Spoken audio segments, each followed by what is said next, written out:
Welcome to Kenton's videos. Enjoy the video.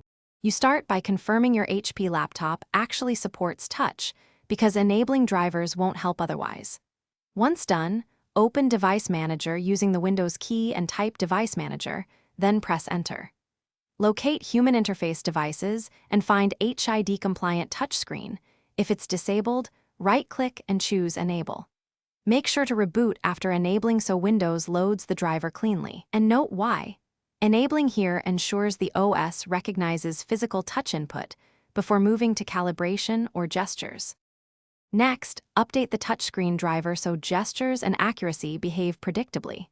Use Windows Update or HP Support Assistant to fetch the latest driver. This resolves many compatibility issues. If Device Manager still shows an error, uninstall the HID-compliant touchscreen device and then scan for hardware changes so Windows reinstalls it. Once drivers are current, calibrate the screen under Control Panel Tablet PC settings to improve precision.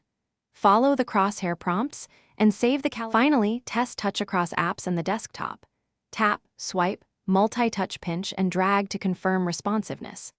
If you want different behavior, adjust sensitivity and gesture settings in Settings devices or through HP's control panel so touch matches your preference. If the screen is still unresponsive, one key troubleshooting tip is to inspect physical causes, remove screen protectors, clean the glass, and if comfortable, check the internal display cable connection. Otherwise, roll back or reinstall the driver as a software remedy.